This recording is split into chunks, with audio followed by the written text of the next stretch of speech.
Tapasztalatom narciszkócsként az, hogy a pornófüggős és a maszturbálás a narcisztikusok nagy százalékára igaz. Bár a legtöbben ezt nagyon jól tudják titkolni. Van, hogy a feleség vagy a partner ebből semmit sem érzékel, csak mondjuk szembesül azzal, hogy a narcisztikusnak korai magömlése vagy merevedési zavara van. Amikor a pornófüggéssel foglalkoztam, mint coach, azt tanultam, hogy ráadásul a folyamatos pornó és maszturbálás állandóan magasan tartja a tesztoszteron szintet, amitől hajgyengülés, hajhullás is beállhat. A merevedési zavarok nagy része pedig annak is köszönhető, hogy az erős kézi stimulálás, amit a rendszeres, gyakori és rövid ideig tartó maszturbálással él át a narcisztikus, teljesen eltérő inger, mint egy húsvér vaginában történő szeretkezés, így emiatt éli meg azt, hogy a hímvessző felpuhul. A kudarc pedig a szégyen miatti ördögi körhöz vezet. Te hogy látod, Sam? A pornófüggés, maszturbálás és a szexuális élet zavarai között lehet ilyen összefüggés? Well, we don't have any studies about this. We have studies about the psychological effects of porn, and not even porn addiction, but just consumption of porn. In the case of porn addiction, these effects are much more emphasized, much stronger, and much more enduring. Take much longer time to get rid of.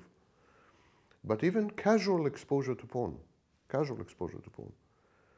has very worrying psychological outcomes. For example, the ability to be sexually aroused by intimacy, or the ability to connect intimacy to sexual arousal,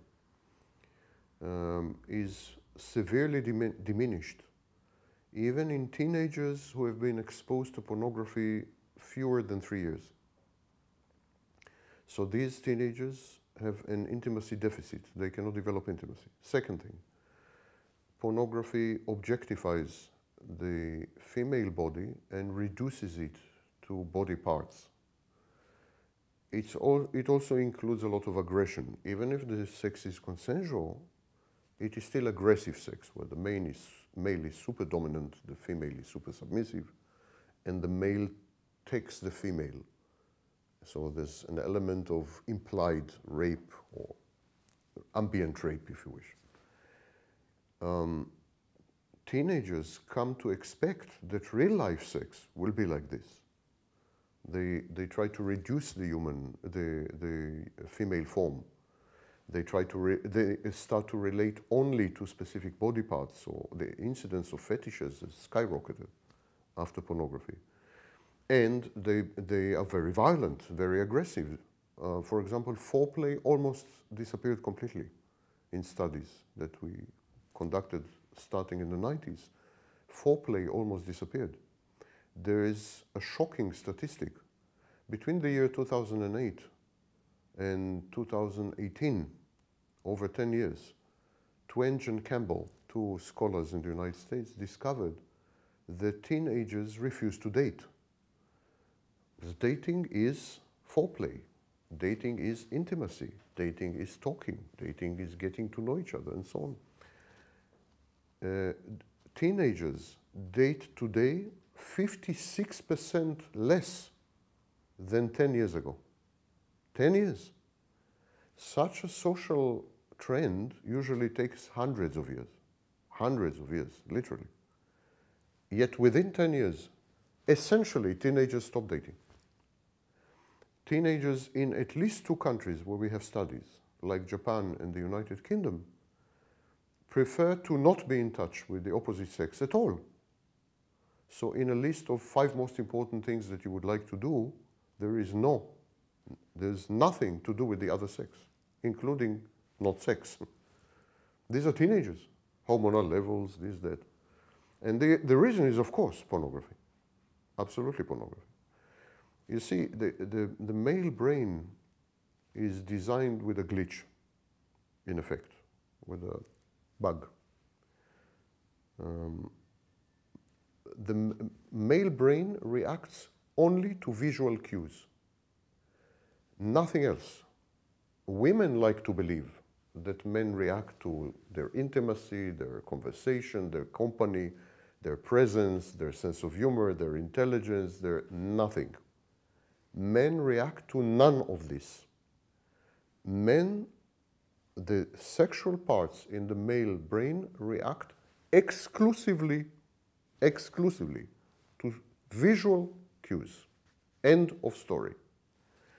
The problem is the brain cannot tell the difference if the visual cue is three-dimensional or two-dimensional.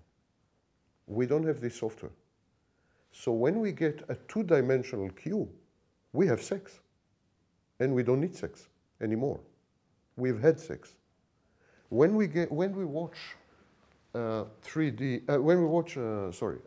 porn clip, we have had sex as far as the male goes. And that's that. He doesn't need sex anymore. He had sex. Because sex for him is a series of visual cues. And he cannot tell the difference between 2D and 3D, which is you. So it's a bug in the male software. And the whole pornography industry is constructed on this glitch, on this misprogramming.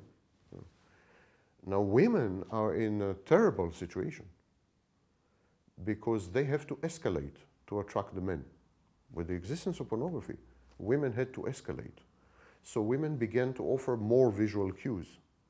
Intuitively, they began to offer more visual cues and made themselves visually available at a much earlier stage and without so many conditions.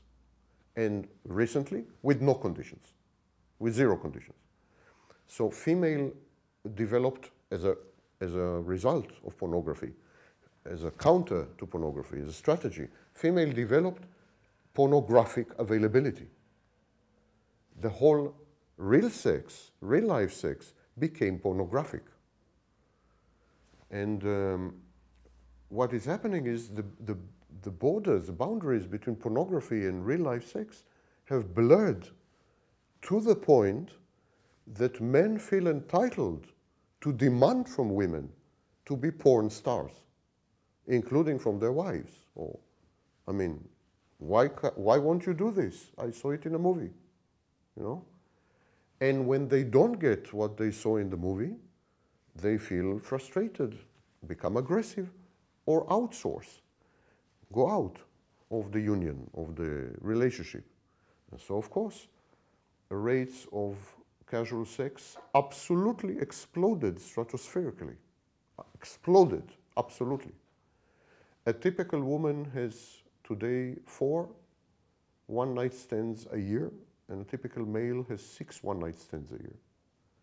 Compare it to the 1980s, where a typical woman had 2 one-night stands in her life. In life. And 50% of people have casual sex. Compare it to the statistics in the 1950s, where 2% of people had casual sex. And adultery today has tripled among women, stable among men, by the way. Men are the same, but tripled among women. And it's adultery because women are trying to attract men. It's not adultery, really. They simply go out with married men.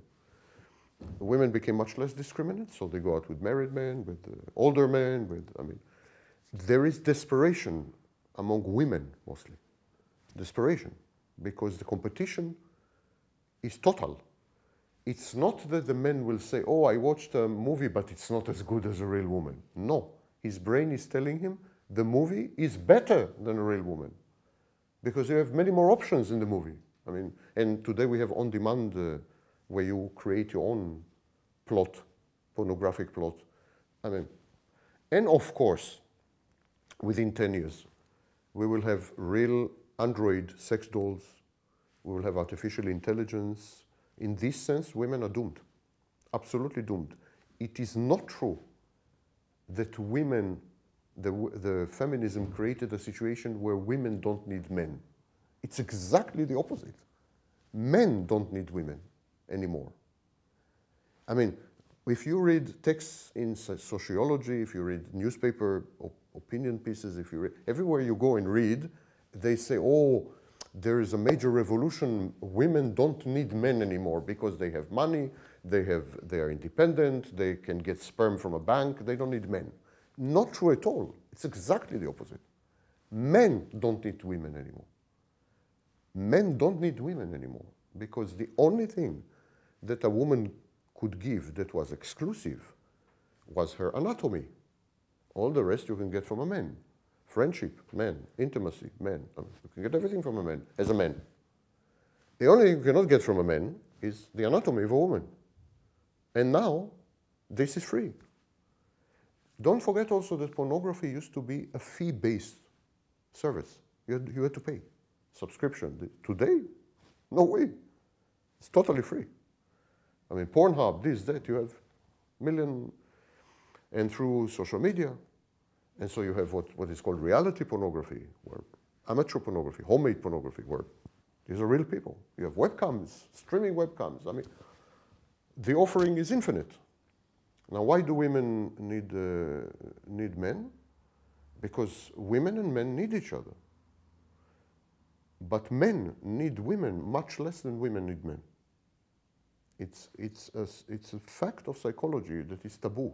No one talks about it. And so today we see among women very abnormal behaviors and reactions and so on and so forth. And one of them is a marked increase in narcissism and marked increase in autoeroticism and very strong avoidant behaviors, schizoid behaviors. In 2016 was the first year in human history that more women had zero contact with men during the whole year than women who had contact. Majority of women in 2016 had zero contact with the men. Zero contact with the men, except the pizza delivery. Zero, for the first time in human history. And ever since then, 2016, 17, until today, the trend is increasing, and today, the majority of women never see a man, never talk to a man, never sleep with a man, nothing. It's very common to find women who didn't have sex 3 years, 5 years, 6, 7 years. Extremely common. Majority, actually. And about 40% of women don't have children or opt not to have children, depending where. But for example, Germany, California, opt not to have children. The children do require men. So it's a men avoidance strategy, in effect. Male avoidance strategy. Even for IVF, you need a man. And even a sperm bank implies some kind of men. It's like protest against men. They don't perpetuate life. They cut off life. Very sick trends are happening. Never before in human history. Human history was horrible. There were genocides, there were wars, but it was human. We're entering a non-human age, post-human age. It's a post-human age. Something really, really, really bad and terrifying is happening. And no one pays attention. We drink coffee, we're very happy. The Titanic is drowning, and we're very happy because the orchestra is playing. I am flabbergasted. I see the future. It's dystopian to the max. It's extremely frightening, extremely. If there is a future. If there is a future.